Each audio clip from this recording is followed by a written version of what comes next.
In 1951, November 1950, I had to go to service, and I had to go to Fort Knox in Louisville, Kentucky, and I got into the field wireman school.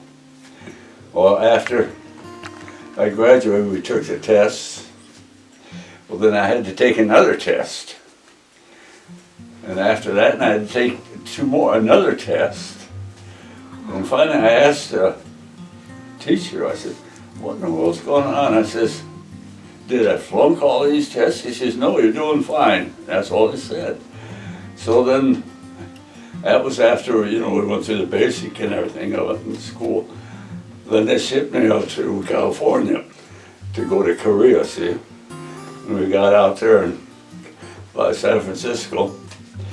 And they gave me 2 more tests. I had to take 2 more tests. And I, what in the world is going on? Well, then finally we all took off, and we went to Camp Drake, and that was in Tokyo, Japan. Well, there was around 55 of us that went to school out here. We was all together, see? And they left.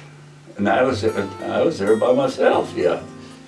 Well, then I had to go to another barracks, and there was about 90 of us, and we all had to take some more tests.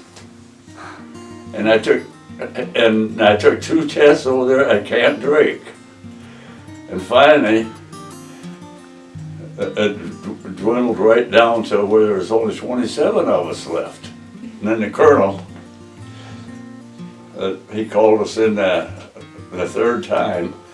He told us what was going on. I didn't know what was going on. He says, all these tests these people was taking, he says, there was 200 of us taking those tests altogether. And he says, you're the last 27 that we picked. He says that what you have, we're going to send you to Itajima for school for 9 months. He says, and you won't do anything but this school. And he says, it'd be electrical school. And he says, and from there, after 9 months, he says, then you go to Seoul, and you have to build up Seoul with all electrical stuff. And I thought, well, that'd be all right. Well, then at the end of the speech, he says, the only thing here now, you have to sign up for another year. And I thought, oh my word. So then he gave us a speech of what all we would do. He says, you won't have, in that school, he says, it's all study. He says, you won't have any details or whatsoever.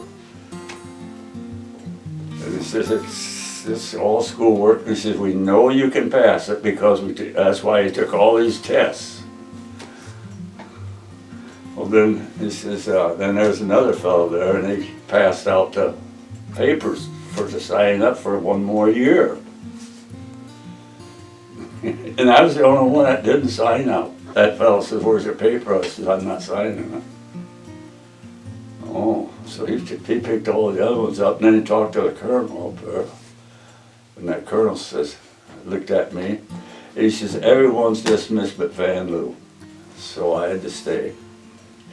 And then he told me what all would, he says, I can't believe that you won't accept this schooling. I said, I'd like to go to school. I said, but that year, I said, I can't sign up for a year. He said, why can't you? I said, my wife is pregnant. And I says, and I was drafted and I have to come. I had to go to the service, so I says, that's why I'm here for 2 years. And I says, and if I have to sign another year, I says, I just won't do it. And he says, if that's the case, he says, we can ship her down there. You can stay with, she can stay right, we'll have a little place for you, and she can stay right with you there.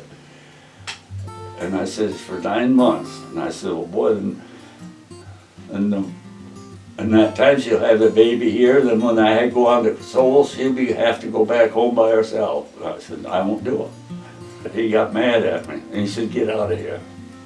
And the next morning, over the loudspeaker in the barracks there, he wanted to talk to me again. So I went back to him and talked to him again. And he says, "Did you change your mind?" I says, "No." And he said, "I can't believe it." He said, "I just can't believe you do that." He called me a different name because he says, "You're just not thinking." In the States, he says, "It costs you several $1,000s to get this schooling." He says, "And here you're getting it for nothing." Yeah. Just for another year of signing up. He says, "I'll tell you what." He says, "You don't think I can do it, but he said, I'm going to make life miserable for you in this army." And I thought, "Now, wait a minute, what's we getting into?" And he says, "If you don't sign up," he says, "I'm going to give you till noon." And he says, "After chow at noon, I want you right back in this office.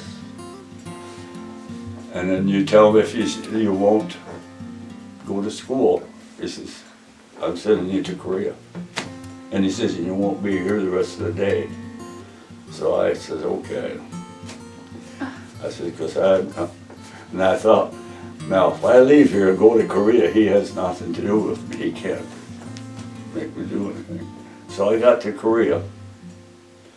When I got there, I went with a whole other group. I never knew them before. My group that I went to school with, they were all in Korea already. But they held me back for all these tests. Well, then we got to Korea. And sure enough, they put me in artillery guns. And I thought, man, I never had no schooling in this. But anyhow, I went in there, and I was in there about 2 weeks. And pretty soon, here this master sergeant and a lieutenant and a captain came to see me and talk to me. And they kept talking to me about my whole life, what I did and everything. And if I was married, they said, "We know you're married." But they kept right on asking me all different questions. And they did that for 4 days, right straight in a row. And finally, the guy said I was in with the howitzer, with a gun. I see there was 11 of us on that howitzer, on each gun. And they said, "Did you know them?" I said, "No." They said, "Well, what are they coming down here for?" I said, "You tell me." "I don't know. I must have did something. I don't know what's going on." And I was getting kind of worried. Well, then finally, they came about the 4th day, and the captain says, "Well," he says, "what we're here for," he says, you're signed up for a group, to lead a group into enemy territory with a phone and tell us where the enemies are and how many and what's all there." And I says, "What?" And he says, "Yeah." And he says, "And if you get bogged down with the enemies, you can call these howitzers in and then they'll fire rounds in there so you can try to escape."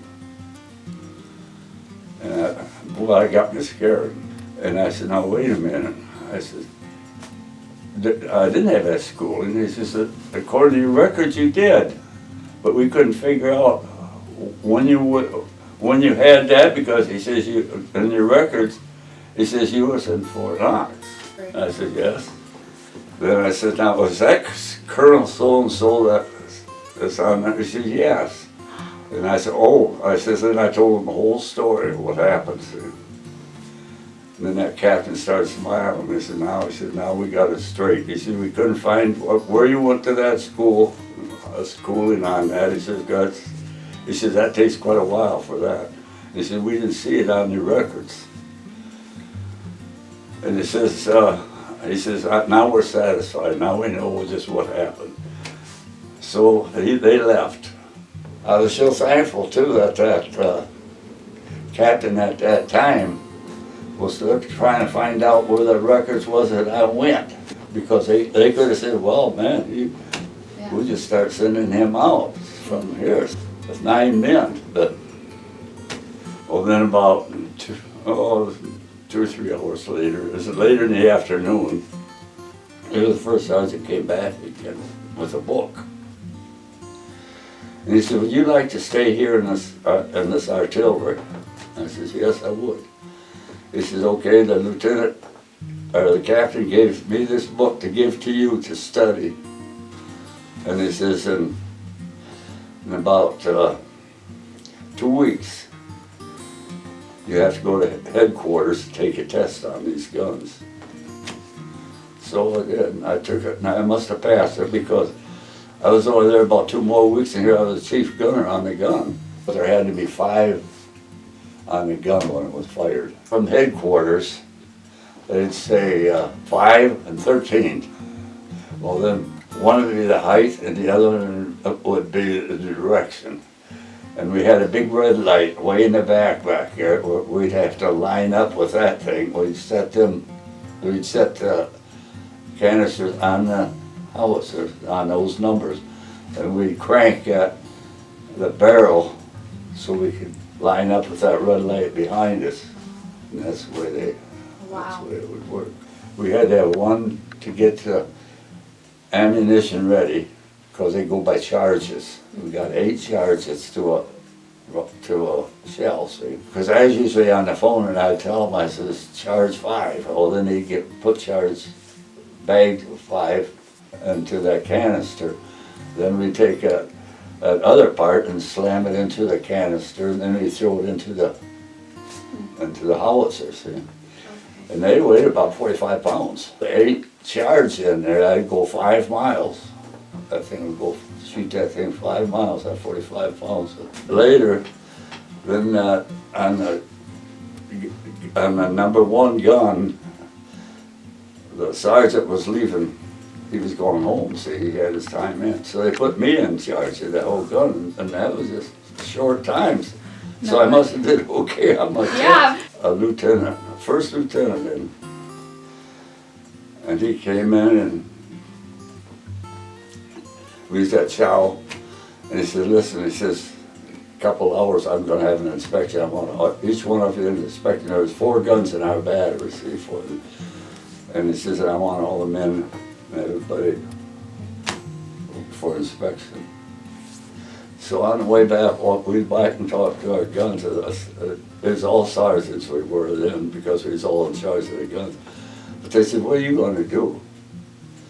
I said, I don't know what you're going to do, but I said, I have my plans. I said, because there was 11 of those guys on that gun, and I said, half of them I'm going to tell them to go lay down in the barrack, in the holes, you know, because there's a hole in the side of the mountain, and that's where we were. They just dug it out for us, and that's where we just camped.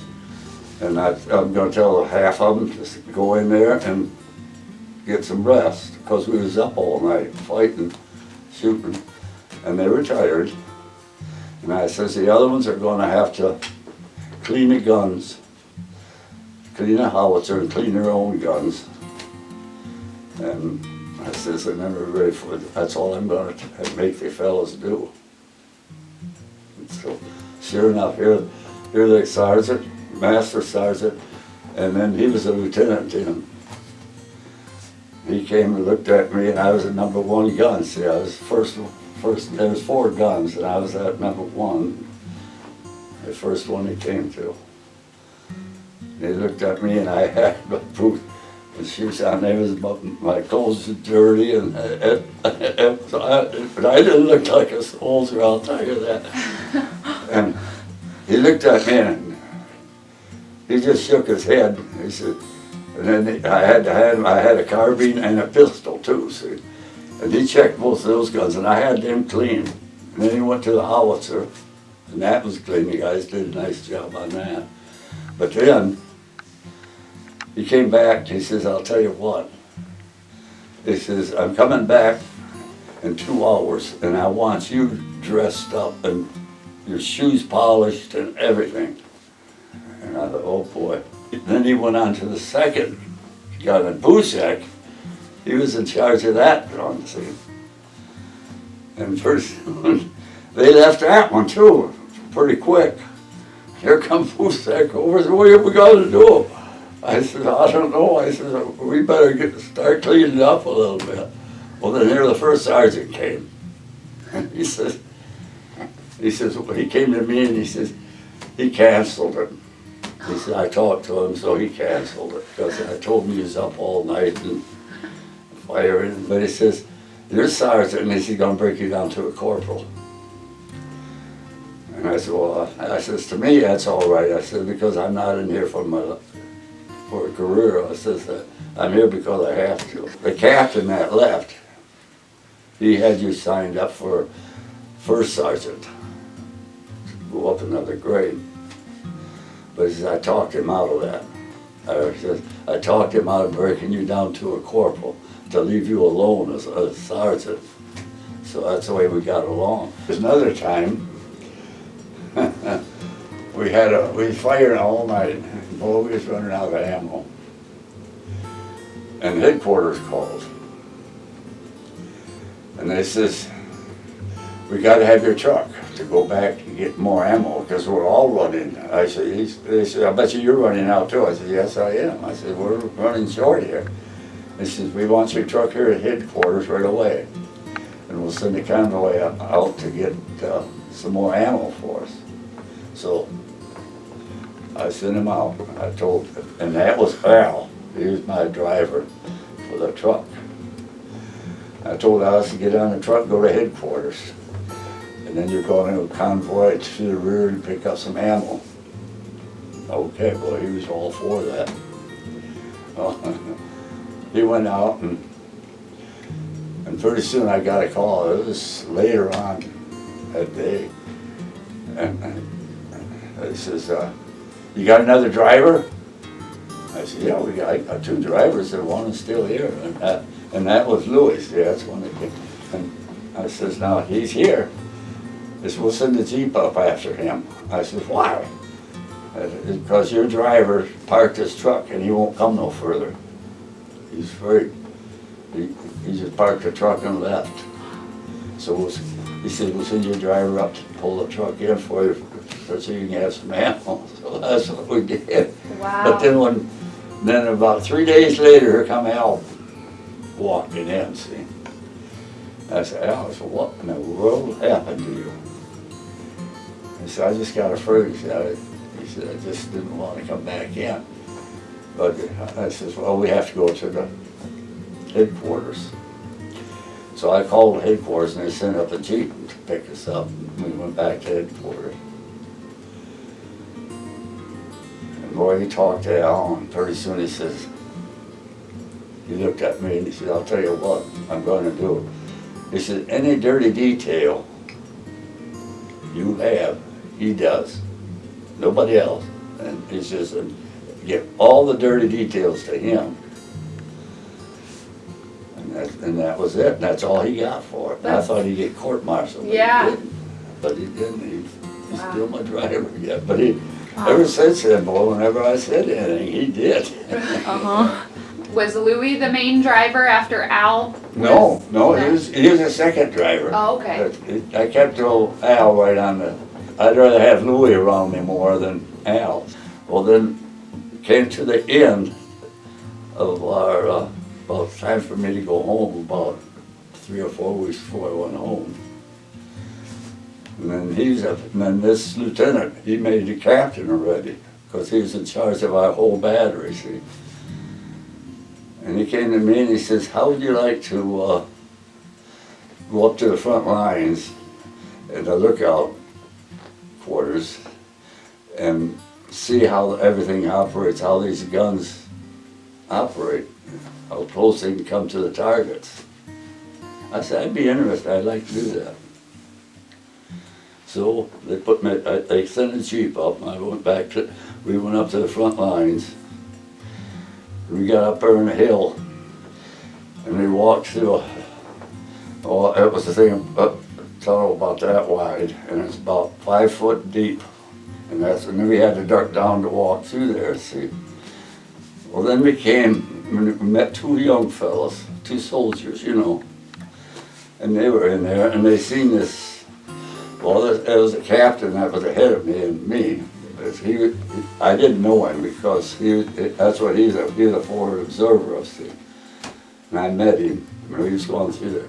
But then those kids, when they seen him, they jumped up and sat on the top, or, you know. And we was going, so we could go through. And all of a sudden I heard a boom like that, and I looked, and here this one kid, he lost his head. It took his head off. And he just fell over, and I stopped. Well, this captain said, get out. He says, we have to keep going, keep going. So I kept walking. Well, then we got to a place, we had to turn to our right. And then we was in a dugout place. And it was, I'd say that thing was about maybe 6 foot, 5 or 6 foot wide, and only about 4 foot deep. Just enough for us to stand in there. And they had 2 holes in that thing, in that place.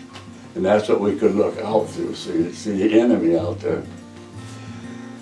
And he gave me binoculars, and he had a binocular.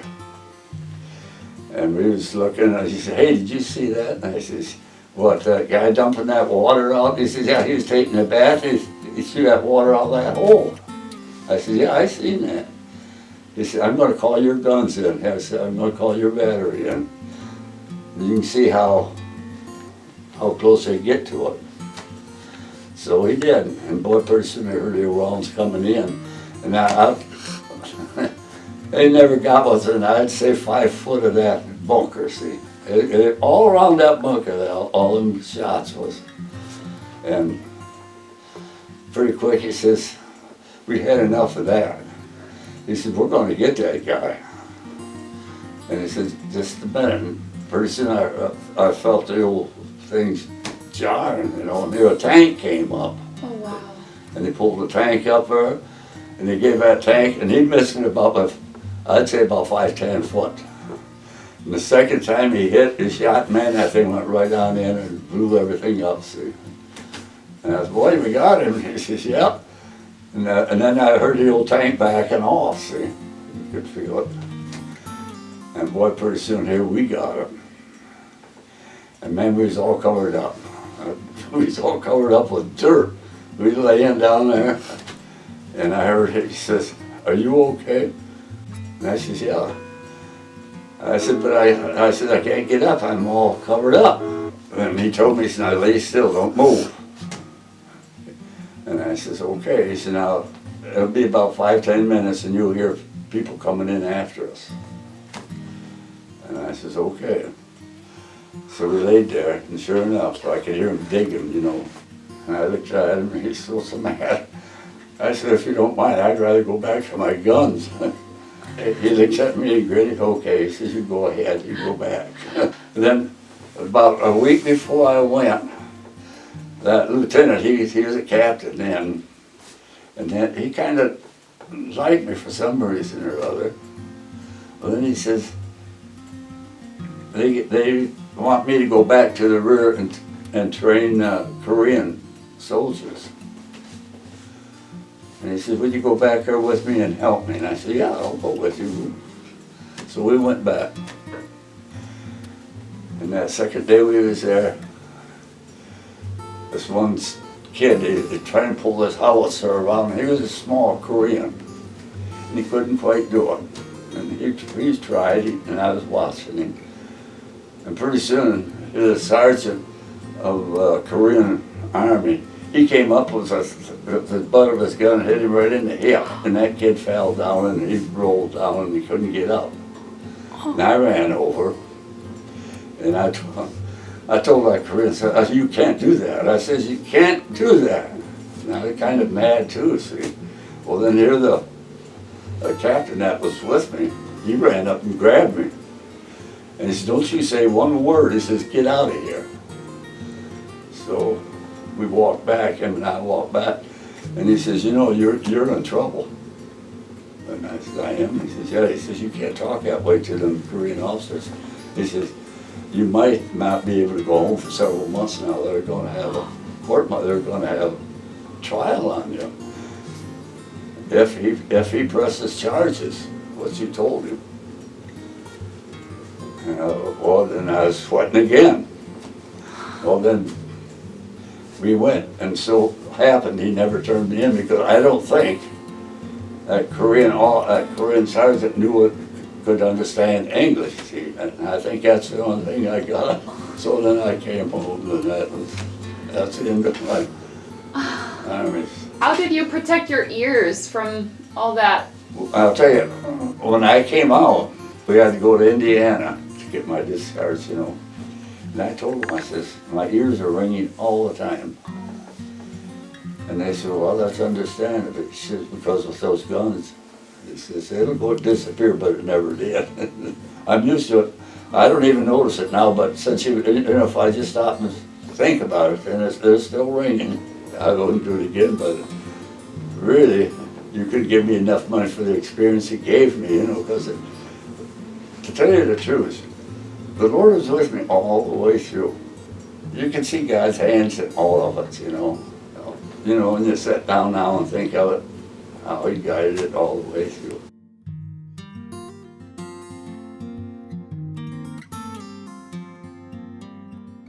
See, that's a World War I gas mask. Kenny Ross, that's Margaret's uncle. His brother was in World War I. He brought that home. He gave it to Kenny. Just lift that one, because that thing here to wear that thing all day. I know. It's so heavy.